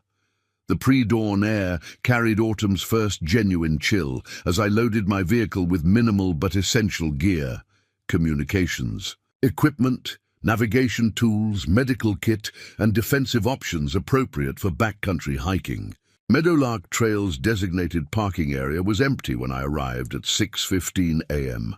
The gravel lot showing no signs of recent vehicle activity. Rather than parking in the obvious location, I positioned my truck in a maintenance access point, a quarter-mile down the forest road, concealed by early morning shadows and dense understory. The approach to our meeting point required careful movement through terrain transitioning from managed forest to more rugged wilderness. I utilized natural cover and varied my pace, incorporating irregular pauses to listen for any sounds that might indicate I wasn't alone on the trail. By 6:45, I had reached a position that offered observation of the designated meeting area, a small clearing where Meadowlark Trail intersected an unnamed seasonal creek. The site offered minimal cover, suggesting it had been chosen specifically to prevent ambush positioning, smart tactical selection, consistent with someone having operational background. At precisely 6:55, movement on the far side of the clearing caught my attention. A figure in standard hiking attire emerged from the tree line, moving with the deliberately casual posture that often disguises tactical awareness. Female, approximately 5'8", athletic build, carrying a day pack that likely concealed more than standard hiking supplies. She reached the center of the clearing and stopped, not attempting concealment, allowing me full visual assessment. The message was clear: I see you, and I want you to see me. I'm not hiding anything. I emerged from my observation position at exactly 7 km, maintaining awareness of peripheral zones as I approached. The woman remained stationary, hands visible, her stance balanced but not overtly tactical. "Staff Sergeant Lawson," she said as I reached conversational distance. "I'm Maya Ortiz. I served with Miguel Rodriguez in the 7th Group 2nd Deployment Rotation." Her directness eliminated unnecessary security theater. I nodded acknowledgement. "Colonel Reeves said you'd be making contact. How's Valor's recovery progressing?" she asked, her question carrying more weight than casual inquiry.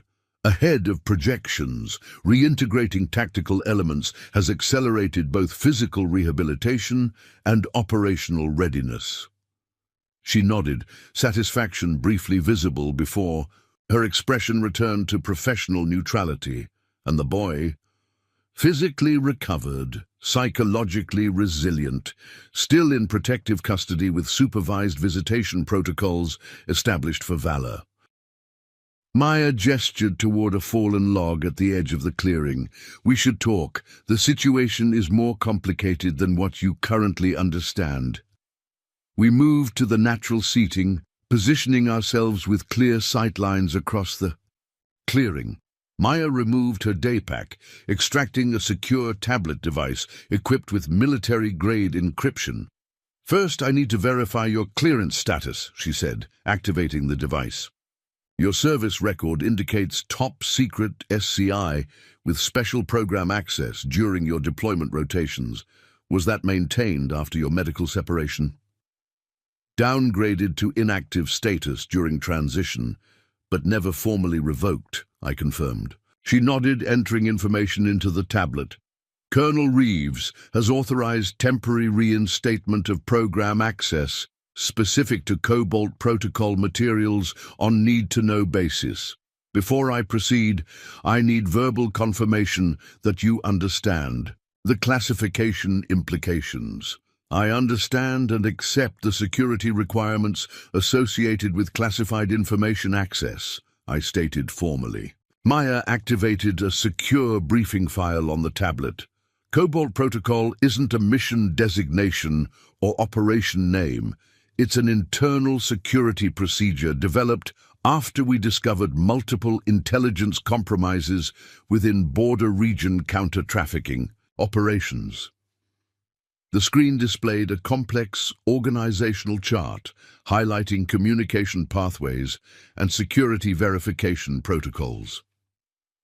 3 joint operations with DEA and border authorities were compromised within hours of final briefing. The pattern suggested internal security breach at high clearance levels. "Moles within the command structure?" I asked, studying the diagram. "That was the initial assessment. Cobalt Protocol was developed as a secondary communication and verification system, utilized only by field operators directly engaging with cartel networks. Essentially, a parallel security infrastructure outside standard military and intelligence channels." The implications were immediately clear. So, when Rodriguez indicated Cobalt Protocol was compromised, he was reporting that even the secure backup system had been penetrated, Maya confirmed grimly. Essentially, nowhere within the official structure was safe. The forest around us remained still as I processed the gravity of Maya's revelation. The implication that both standard military channels and their secure backup systems had been compromised suggested infiltration at levels that seemed almost impossible. "How deep does this go?" I asked, studying the organizational chart on her tablet. Maya swiped to a new screen displaying a timeline of events. 4 months ago, Rodriguez's team was tasked with infiltrating the Sonora cartel's cross-border smuggling network. Their mission parameters included identifying key distribution routes, gathering evidence on high-level cartel operatives, and mapping connection points between legitimate businesses and trafficking operations.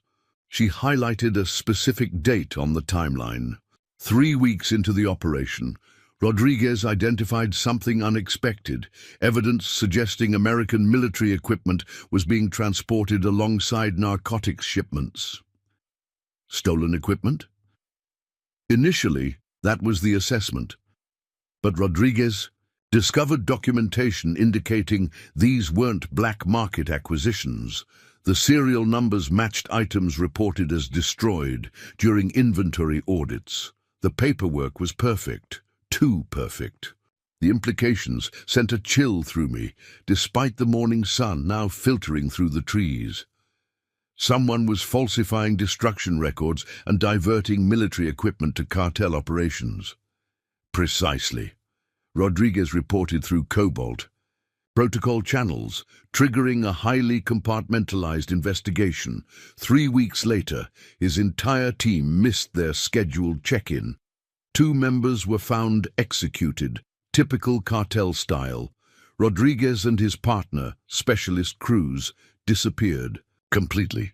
Maya's expression remained professionally neutral, but I detected the subtle indicators of someone discussing former teammates. The slight tension around her eyes, the carefully measured tone. These weren't just operational assets to her. They were people she had served alongside. What about Valor? How does he fit into this? Valor was assigned to Specialist Cruz, not Rodriguez, Maya explained, which makes what happened next particularly significant. Approximately 7 weeks ago, Rodriguez surfaced briefly at his ex-wife's residence in Texas.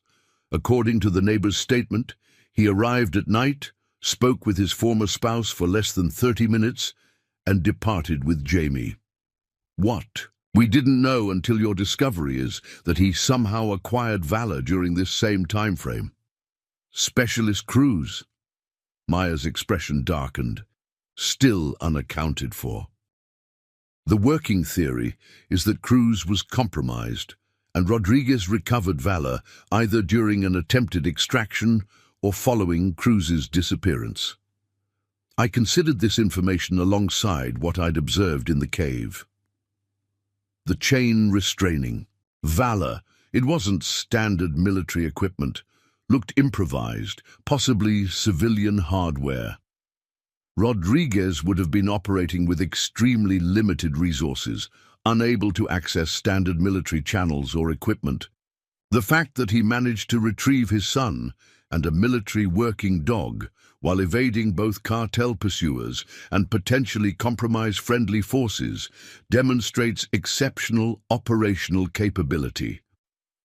Maya swiped to another secure document. This is where your discovery becomes critically important.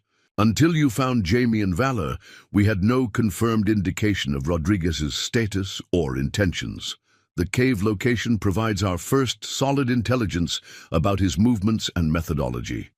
He's implementing classic special operations, protocols for compromised situations, I observed, separation of high-value assets, multiple fallback positions, minimal communication channels, predetermined rendezvous scheduling. Exactly. And based on your discovery timeline and Jamie's limited statements, we believe Rodriguez is still operational, still executing whatever contingency plan he developed after discovering the extent of the infiltration. The tactical implications aligned with my earlier mapping assessment. The cave wasn't a desperate last stand. It was a deliberately selected, secure hold position with multiple tactical advantages. Rodriguez would have established at least 3 additional positions: an observation point, a primary operation base, and an emergency extraction location. Maya nodded with professional appreciation. Your K-9 unit background gives you insight most FBI analysts wouldn't have. Rodriguez is thinking like a special operator behind enemy lines, because that's essentially what he is, isolated in potentially hostile territory with compromised command structure. She closed the secure briefing files and fixed me with an evaluative gaze. This brings us to why Colonel Reeves authorized this contact. We need your help, Lawson. In what capacity? I'm not officially part of this investigation. That's precisely your value. You have no connection to the potentially compromised operational structure. You discovered Jamie and Valor independently. You have relevant military experience, particularly with K9 units similar to Valor, and most importantly, you've established trust relationships with both the dog and the boy. Her assessment was logical, but I sensed there was more to the request than professional evaluation. What exactly is Colonel Reeves asking me to do? Two primary objectives, Maya replied, removing a secure communication device from her pack. First, continue rehabilitating Valor toward operational capability. If Rodriguez makes contact or requires extraction, a fully functioning military working dog would be a significant tactical advantage. And the second objective? Work with Jamie to extract any operational intelligence he might possess without triggering FBI awareness. Children often absorb details adults don't realize they've communicated. Rodriguez would have prepared his son with contingency instructions, possibly including recognition codes or rendezvous information. The ethical implications were immediate and complex. Agent Harper has been forthcoming with me, deliberately concealing information from the FBI investigation crosses lines. Under normal circumstances, I would agree, Maya acknowledged. But if Rodriguez is correct about the extent of the infiltration, cooperating fully with official channels could endanger both him and his son. We're asking you to use judgment about what information to share and when. I considered the request carefully, weighing loyalty to proper procedures against the reality Maya had presented. If Rodriguez had indeed uncovered a conspiracy reaching into military command structures, standard protocols might actually endanger everyone involved. I'll help, I decided, but I need something in return. Full disclosure about any developments relating to cartel movements in this region. Agent Harper mentioned increased activity that could indicate they're searching for Rodriguez or his son. Maya nodded. Agreed. The secure communication device I've provided has encrypted messaging, capabilities accessible only to Colonel Reeves and myself. Daily check-ins, immediate alerts for any critical information. As we prepared to conclude our meeting, Maya shared one final piece of intelligence. Rodriguez left operational markers at 3 previous safe houses before establishing the cave. Location: each was compromised within 48 hours of his departure. The pattern suggests active pursuit with significant resources. Meaning the threat is still very real, I concluded. Very real and potentially closing in. Your cabin's remote location provides temporary security advantage, but we should assume it's not indefinitely sustainable. The rehabilitation timeline for Valor becomes not just a medical consideration, but a tactical one. The gravity of the situation crystallized into sharp focus. Jamie and Valor weren't simply recovering from a traumatic experience, they were assets in an ongoing operation, involving national security implications. My role had expanded from compassionate caretaker to active participant in resolving a potentially explosive conspiracy. As we parted ways at the trailhead, Maya offered a final assessment that resonated more personally than her previous operational commentary. Rodriguez is one of the best I've ever served with. Methodical, principled, relentlessly focused on mission objectives. But when it comes to his son, he's a father first. Everything he's done, going dark, establishing the cave safe, House leaving Valor as guardian, it's all been to protect Jamie. You sound confident he's still alive, I observed. Miguel Rodriguez has survived 3 tours in the most hostile combat environments on Earth, she replied with quiet certainty. He's evaded specialized pursuit teams, extracted high-value assets from secured locations, and maintained operational integrity while completely isolated from support infrastructure. If anyone could survive this situation, it's him. Her confidence was surprisingly motivational, a reminder that exceptional individuals could overcome seemingly impossible odds through training, determination, and tactical acumen. If Rodriguez was indeed still executing his contingency plan, there was reason for hope. The drive back to my cabin provided time to organize my thoughts around this new information. The situation was more complex and dangerous than I had initially understood, with implications that extended far beyond a missing soldier and his son. What had begun as a chance discovery during a therapeutic hike had evolved into involvement, with a conspiracy reaching into the highest levels of military operations. When I arrived home, Valor greeted me with alert assessment, his posture suggesting he had maintained vigilant awareness during my absence. I knelt beside him, checking his condition while providing reassurance. "Mission parameters have expanded," I told him, using the operational terminology that seemed to resonate with his training. "Rehabilitation timeline has been accelerated, whether through actual comprehension or intuitive response to my changed demeanor. Valor's body language shifted subtly, a heightened alertness, a more focused attention. Military working dogs at his level developed almost preternatural sensitivity to operational shifts, responding to subtle cues their handlers might not even realize they were projecting. I prepared his mid-morning medication and nutrition supplementation, then retrieved the topographical maps I'd been studying. With the additional context Maya had provided, I could now analyze the surrounding terrain with greater insight into Rodriguez's tactical thinking. If he had approached the situation as a special operator in hostile territory, he would have established not just the cave safe house, but an entire network of positions, supply caches, and extraction routes. The key to potentially locating him, or at least establishing communication, lay in identifying these additional elements of his operational infrastructure. As I spread the maps across my kitchen table, Valor positioned himself beside me, his attention focused on the terrain representations. With unexpected intensity, his response triggered a realization I should have considered earlier. Valor wasn't just a guardian left to protect Jamie. He was a military working dog with specialized training, including terrain familiarity and location imprinting. "You know, don't you?" I said, observing his focused attention on the maps. "You've been to other locations with Rodriguez." Military working dogs, particularly those in special operations units, were often trained to recognize and return to specific geographical positions.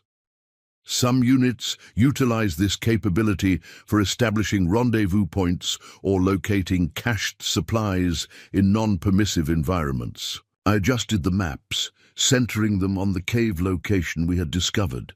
"Show me," I encouraged, using the command tone that seemed to activate Valor's operational responses. "Where else have you been?" Valor studied the maps with an intensity that confirmed my theory. Though he couldn't speak or point, his attention focused repeatedly on an area approximately 4 miles northeast of the cave, a ridgeline with elevation advantage overlooking several potential approach routes. The location aligned perfectly with tactical considerations. Higher ground, with observation advantage, multiple egress options, and sufficient distance from the cave to draw pursuit away from Jamie while maintaining potential overwatch capability. "Higher ground," I murmured, recalling Jamie's comment about his father's words, not just a casual phrase, but a specific operational reference. I marked the location on my map, then checked the secure communication device Maya had provided. Following established protocols, I composed a brief message, Potential secondary position identified 4 miles NE of primary discovery site. Ridgeline with tactical observation advantage. K9 showing recognition indicators. The response came within minutes. Assessment aligns with operational profile. Recommend no approach without tactical support. Maintain focus on K9 rehabilitation and asset security. Asset security, clinical terminology for keeping Jamie safe. But the message confirmed what I had already concluded. Any attempt to investigate the secondary position would be tactically unsound as a solo operation, potentially compromising both my position and Rodriguez's operational security if he was indeed utilizing that location. The priority remained clear. Continue Valor's rehabilitation toward operational capability, work with Jamie to extract any intelligence he might unconsciously possess, and maintain secure positions while the broader investigation developed. As I put away the maps, my phone rang with a call from Agent Harper. "We've scheduled another visit with Jamie tomorrow afternoon," she informed me. Dr. Merced believes regular interaction with Valor significantly benefits his psychological recovery, and she's interested in observing their communication patterns more closely. "Valor's recovery is progressing well," I reported. "He should be capable of more extended interaction tomorrow." "Good. There's another development. Jamie's started talking more about his experiences before the cave. Nothing tactically significant yet, but Dr. Merced believes he's processing his memories in a way that might yield useful information." After concluding the call, I returned to Valor's rehabilitation regimen with renewed purpose. The exercises that had begun as medical recovery now carried operational significance, preparing him for potential redeployment in a mission with life or death implications. "Your handler is still out there," I told him as we worked through balance and strength conditioning, "still operating, still fighting, and he's going to need you at full capability." Valor's response was unmistakable. Increased focus, heightened engagement, more determined execution of each exercise. The connection between military working dog and handler transcended ordinary animal-human relationships, creating a bond forged in shared purpose and mutual dependence that could remain active even through prolonged separation. As evening settled over my remote cabin, I found myself reflecting on the extraordinary circumstances that had brought me to this juncture. What had begun as a chance encounter during a personal healing journey had evolved into central involvement in an operation with profound implications. For months after my medical discharge, I had struggled to find purpose, to reconnect with the sense of mission that had defined my military service. Now, unexpectedly, I had been drawn back into a world of operational parameters and tactical considerations. Not as a return to past identity, but as an evolution that integrated my military experience with the personal growth that had followed. My separation from service. The challenge ahead was formidable, the stakes impossibly high. But for the first time since leaving the military, I felt the clarity that comes with purposeful mission, with applying specialized capabilities toward objectives that truly matter. As Valor settled into his rest period, his watchful gaze maintaining situational awareness even in repose, I recognized that we shared more than just a temporary connection through circumstance. We were both warriors temporarily sidelined, both finding our way back to operational purpose through unexpected paths. "Tomorrow brings us closer," I told him quietly. "One day at a time, one step closer to completing the mission." Jamie's arrival the following afternoon came with unexpected developments. Rather than the standard government SUV I'd grown accustomed to seeing, a modest sedan pulled into my driveway. Agent Harper emerged from the driver's seat, followed by Jamie and Dr. Merced from the rear. The change in transportation suggested a deliberate shift in approach, less official presence, more normalized interaction environment. "We're modifying our visibility profile, Harper explained quietly, as Jamie rushed ahead to greet Valor on the porch. Intelligence indicates increased surveillance activity in the region. Standard government vehicles attract unnecessary attention. The implications were concerning, but not unexpected, after Maya's briefing. Any specific threats identified? Nothing direct, Harper replied, watching as Jamie knelt beside Valor, the dog's entire demeanor softening in the boy's presence. But 3 individuals with confirmed cartel connections checked into motels within a 30-mile radius in the past 48 hours. They're maintaining low profiles, but their movement patterns suggest search operations rather than standard trafficking activities. Dr. Merced approached, professional clipboard in hand, but her attention focused on the interaction unfolding on my porch. Their bond is extraordinary, she observed. Military working dogs typically maintain operational boundaries even with handlers. This level of emotional connection is unusual. Valor recognizes that Jamie was his mission, I explained. In his training framework, the boy represents a successful objective, not just a human companion. That creates a unique psychological relationship. Harper's phone chimed with a notification. After checking the message, her expression tensed slightly. I need to handle something. Can we extend today's visit to 2 hours? I'll return for pickup then. Of course, I agreed, recognizing the opportunity this presented for more extensive interaction with Jamie without direct FBI oversight. After Harper departed, Dr. Merced explained the adjustment to our usual routine. I'd like to observe Jamie and Valor in more natural interaction settings today, rather than the structured activities we've previously focused on. If you're amenable, perhaps showing Jamie around your property would provide a good environment for this. I've established a rehabilitation course for Valor in the backyard, I suggested. Jamie might enjoy seeing his progress. As we moved around the cabin to the spacious rear yard, Jamie maintained physical contact with Valor, his hand resting lightly on the dog's back. The military working dog, ordinarily vigilant and mission-focused, displayed remarkable patience with the boys. Constant touch. The rehabilitation course I'd constructed incorporated natural elements and subtle training components.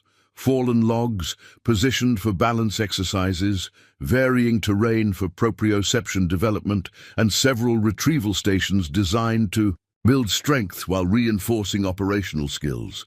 This is where Valor trains to get strong again, I explained to Jamie as we approached the course. The boy studied the setup with surprising analytical focus for his age. It looks like the courses my dad showed me on base, he observed, for the working dogs. This casual comment presented the first opening for gentle intelligence gathering. Your dad showed you the training facilities. That must have been interesting. Jamie nodded enthusiastically. When I visited him at work, before we had to go away, Dad said Valor and the other dogs were special, that they weren't pets, they were partners. Dr. Merced maintained clinical observation from a respectful distance, allowing our conversation to develop naturally. Her approach suggested recognition that Jamie might share information more freely in a less structured environment. Valor's definitely special, I agreed, guiding them toward a shaded seating area where we could observe the rehabilitation course. Would you like to see what he can do now? He's gotten much stronger since you last visited. For the next 30 minutes, I demonstrated Valor's recovery progress, running him through modified versions of his rehabilitation exercises. Jamie watched with intense focus, occasionally calling encouragement that Valor responded to with heightened performance.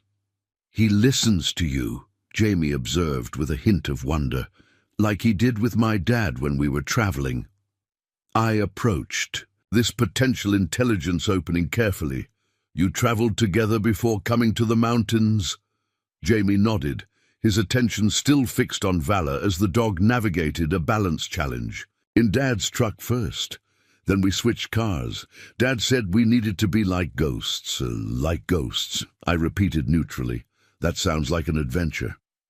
Dad made it like a game, Jamie explained, his tone lightening with the memory.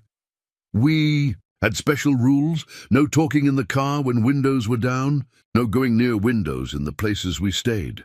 Always keep Vala between me and the door. Sergius, these weren't game rules but tactical security protocols, translated into child-appropriate directives. Rodriguez had been implementing comprehensive counterintelligence measures while keeping his son calm through framing them as play activities. Vala is very good at staying between people and doors, I observed. That's part of his training. Jamie's expression grew more serious. Dad said Vala would keep me safe in the cave while he led the bad men away, that I should only leave when Dad came back or when someone who knew the right words found us. This was the first mention of verification protocols, critical information that hadn't emerged in previous discussions. Dr. Merced had moved closer, though she maintained her observational stance rather than interrupting our exchange. The right words, I asked, keeping my tone conversational while recognizing the potential operational significance. Jamie hesitated, glancing briefly at Dr. Merced before returning his attention to me. Dad said I should only trust someone who said, "Azure skies follow the storm," and Vala would know too. A classic challenge-response security protocol, adapted for a child's comprehension. The phrase was likely designed to be distinctive, enough that it wouldn't be used in casual conversation, but simple enough for Jamie to remember under stress. That's a good safety rule, I acknowledged. Your dad was making sure you'd be protected. Jamie nodded, his expression brightening.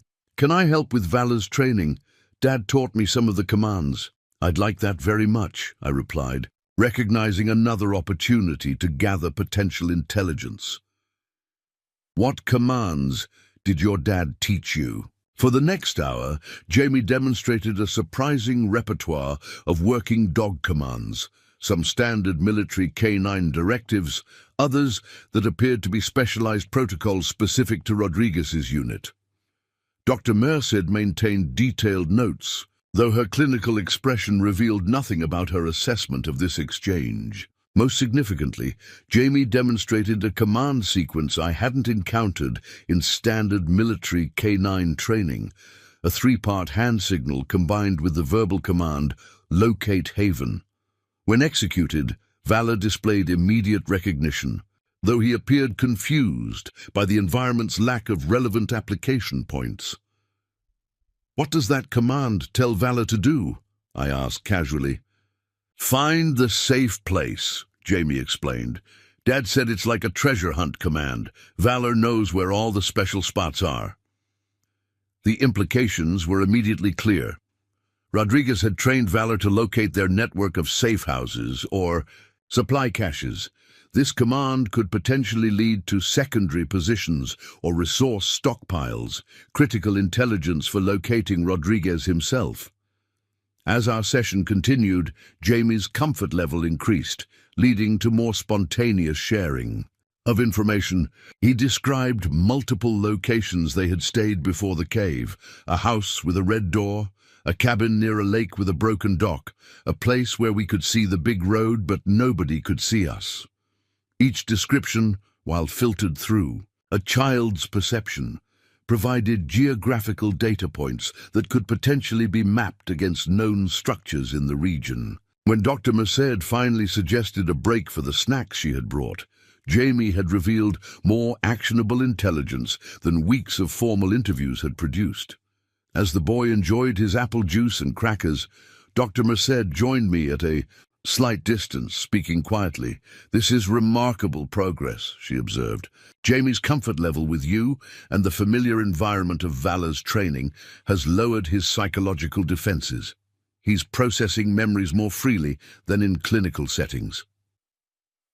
"The dog provides emotional security," I replied. "Military. Working dogs are trained to project confidence and capability, which creates a sense of safety for those they're protecting." Jamie associates valor with both his father and with successful protection.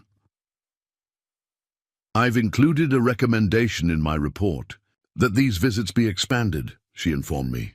The therapeutic benefits are clearly substantial. Additionally, she hesitated, choosing her words carefully, the intelligence value is significant enough to justify increased interaction from an investigative perspective.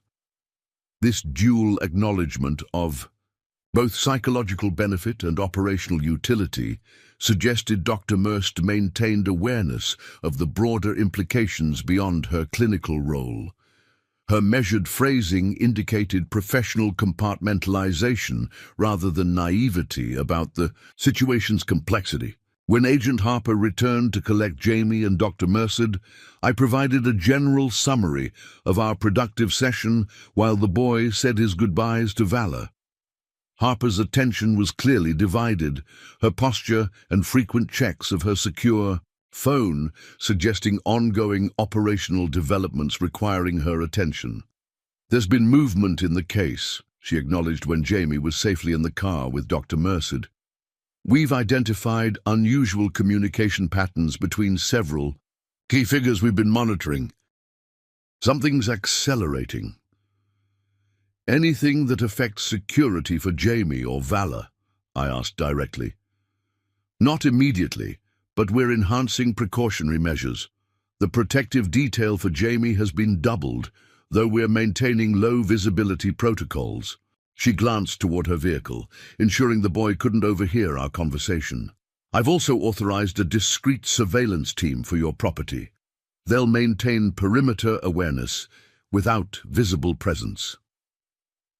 This escalation indicated the threat assessment had intensified significantly. I appreciate the heads up. My background provides certain advantages for situational awareness, but additional resources are welcome. After their departure, I secured the property and conducted a thorough check of Valor's condition following the extended activity session. Though tired, he showed no signs of setbacks in his recovery. In fact, the interaction with Jamie seemed to have energized his rehabilitation progress. With Valor resting comfortably, I retrieved the secure communication device Maya had provided and composed a detailed report of the intelligence Jamie had shared, particularly the Locate Haven command and the verification phrase Rodriguez had established. I also included the geographical references to previous safe houses, acknowledging they were filtered through a child's perception, but might align with known locations. The response came within 15 minutes. Intel confirms pattern, consistent with Rodriguez's operational methodology. Azure Sky's verification protocol matches documented procedure from previous mission parameters. Recommend testing Locate Haven, command in controlled environment with GPS tracking capabilities. Do not attempt to locate secondary positions. Independently, cartel surveillance assets confirmed in your region. This last warning aligned with Harper's increased security measures, confirming that both official and unofficial channels recognized escalating threat levels. The convergence of assessments from different operational entities suggested the situation was approaching a critical juncture. That evening, as I prepared dinner for myself and a specialized recovery meal for Valor, I considered the accelerating developments from multiple perspectives. Jamie's revelations about Rodriguez's security protocols and training methods confirmed Maya's assessment of the operator's exceptional tactical awareness. The Locate Haven command represented a potential breakthrough in mapping Rodriguez's operational network, and the increased cartel presence indicated they too were narrowing their search parameters.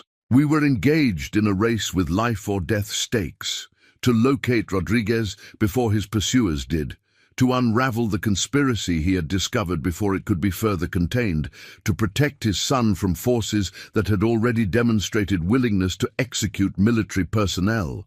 As Valor finished his meal and moved to his customary evening observation position near the front window, I noticed a subtle but significant change in his behavior pattern. Rather than settling into his usual vigilant rest posture, he maintained active alertness, his attention focused intently on the darkening forest beyond my property line. "What is it?" I asked, immediately heightening my own situational awareness in response to his cues. Valor's posture suggested recognition rather than threat detection, the particular alertness of a working dog, identifying something familiar rather than something dangerous. He looked back at me, then again toward the forest, his body language, communicating clear intent. Remembering Jamie's demonstration of the specialized commands, I moved beside Valor and asked quietly, "Is it time to locate Haven?" The response was immediate and definitive. Valor stood, moving purposefully toward the door, with the unmistakable demeanor of a working dog preparing for operational deployment. Whatever he had detected through senses far more acute than human capability, it had activated his mission protocols. I faced an immediate tactical decision with significant implications. Agent Harper had established surveillance assets around my property for security purposes. Maya had explicitly warned against independent investigation of secondary positions. Standard operating procedure would dictate securing our position and reporting unusual activity through appropriate channels. But Valor's behavior suggested a development directly related to his handler or their shared operational parameters, something that bypassed normal security considerations and activated deeper training responses. In the complex landscape of potentially compromised channels and uncertain allegiances, standard protocols might not apply. Decision points like these defined the difference between operators who survived complex scenarios and those who didn't.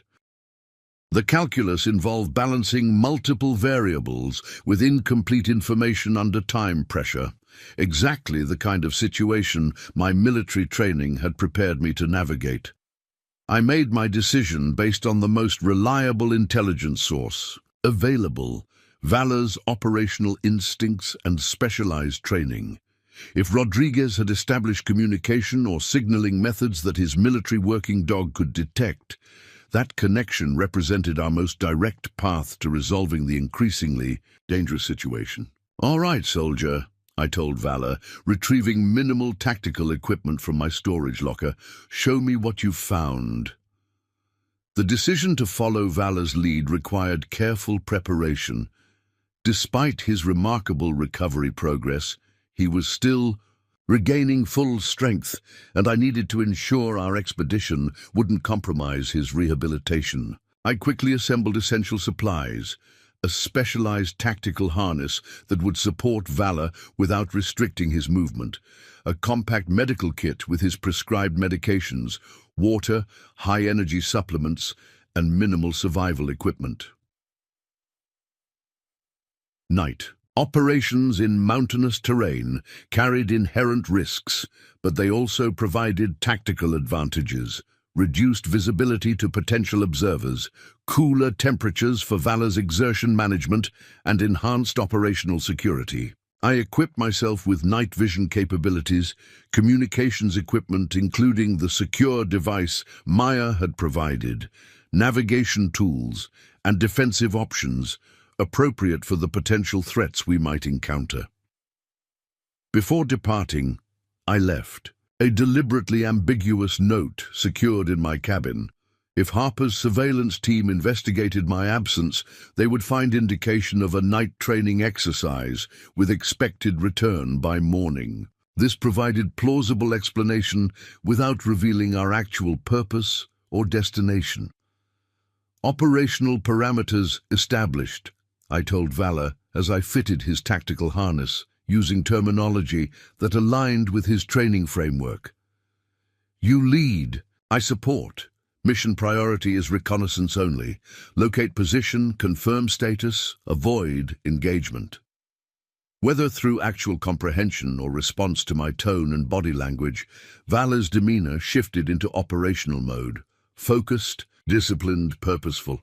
His physical limitations remained evident in subtle ways, but his psychological engagement with the mission overrode them with the characteristic determination of elite working dogs. We exited through the rear of the property, utilizing natural terrain features and vegetation to minimize potential observation from Harper's surveillance team. Once beyond the immediate perimeter, I activated minimal illumination and followed Valor's lead as he established a steady pace aligned with his current capabilities. His direction was definitive, northeast, consistent with the area he had indicated. Interested during my map assessment, rather than following established trails, he navigated through natural corridors in the forest undergrowth, occasionally pausing to confirm direction before continuing with renewed certainty. The night deepened around us as we progressed, the forest transforming into a landscape of shadows and subtle movements. My enhanced visual equipment revealed details invisible to normal sight, the path of small nocturnal animals retreating. From our approach, the silent flight of owls tracking potential prey, the gentle movement of branches in the light autumn breeze. Valor required no such technological assistance. His evolutionary advantages provided sensory awareness far superior to human capability. After approximately 2 miles, Valor's pace slowed and his behavior shifted from determined progress to tactical approach. We had reached a transitional zone where scattered pines gave way to denser forest, with significant rock formations emerging from the undergrowth. He adopted the characteristic movement pattern of operational approach, deliberate paw placement, heightened environmental scanning, reduced sound generation. I matched his tactical shift, adjusting my own movement to minimize noise while maintaining awareness of our surroundings. The terrain had grown more challenging, with increasing elevation and rock formations that required careful navigation. This aligned with my earlier assessment of Rodriguez's likely secondary position selection, difficult access, providing natural security against casual discovery. Valor paused at the base of a particularly steep incline, his attention focused upward toward what appeared to be a natural ridgeline, approximately 200 meters above our position. His body language suggested recognition but also hesitation. The climb would test his recovering strength. "I can assist," I told him quietly, removing a specialized support harness from my pack that would allow me to help bear his weight during difficult ascents. He accepted the additional equipment with the pragmatic tolerance of a working dog accustomed to tactical adaptations. The climb required careful execution, balancing speed with security and Valor's recovery limitations. I monitored his respiration and exertion indicators closely, prepared to halt our advance if his condition showed signs of deterioration.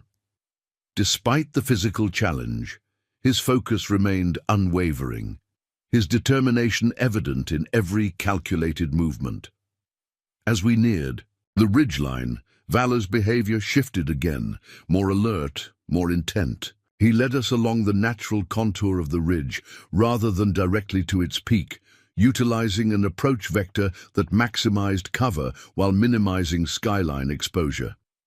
This wasn't instinctive animal behavior, but trained tactical movement, the pattern of a military working dog executing a security-conscious approach to a sensitive location. Approximately 50 meters along the ridgeline, Valor stopped abruptly, his posture indicating recognition of a specific landmark invisible to my observation.